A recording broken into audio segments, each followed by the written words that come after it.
అందరి praise lord. ఎలా ఉన్నారండి? బాగున్నారా? ఉదయం లేచి ప్రార్థన చేసుకుంటూ వాక్యం చదువుకుంటున్నారా? ప్రమేయం దేని బిడ్డలారా, దేవునితో నడిస్తే మన యొక్క జీవితాలు ఎంతగానో ఫలభరితంగా ఉంటాయి.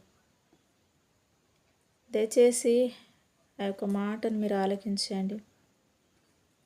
దాని ప్రకారం నడుచుకున్నట్లయితే ప్రభు తప్పకుండా గొప్ప గొప్ప కార్యములు చేసే దేవుడు ఉంటున్నాడు. ఈ దినం దేవుని యొక్క వాగ్దానం మనం చూసినట్లయితే ఆదికాండం 46వ అధ్యాయము 4వ వచనం. నేను ఐగుప్తునకు నీతో కూడా వచ్చేదను, అంతేకాదు నేను నిశ్చయముగా నిన్ను తిరిగి తీసుకొని వచ్చేదను. ఎంత మంచి మాట పరిశుద్ధాత్మదేవుడు ఈ దినాన మనకు అందిస్తుంటున్నాడండి.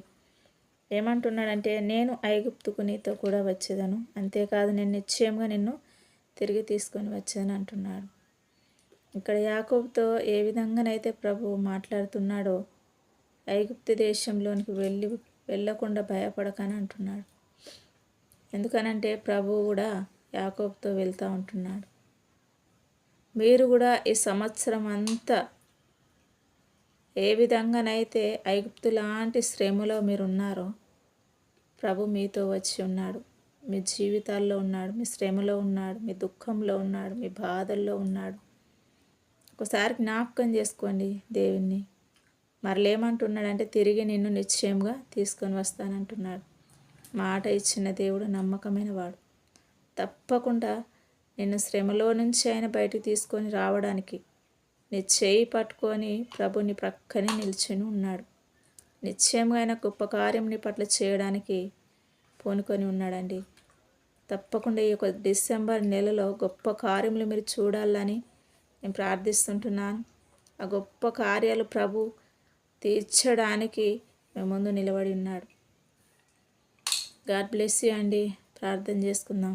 పరిశుద్ధుడా, ప్రేమ కలిగిన తండ్రి, నమ్మకం కలిగిన దేవుడా, నీకు వందనాలు స్తోత్రాలు చెల్లిస్తూ ప్రభా, బిడ్డలు ఎలాంటి వేదనలో ఉన్నారో తండ్రి, నువ్వు గొప్ప కార్యము చేసి విడిపించే దేవుడు తండ్రి, నీకు వందనాలు స్తోత్రాలు చెల్లిస్తూ ప్రభా, ప్రతి సమస్యలు యేసు నామములో బంధిస్తుంటున్నాను.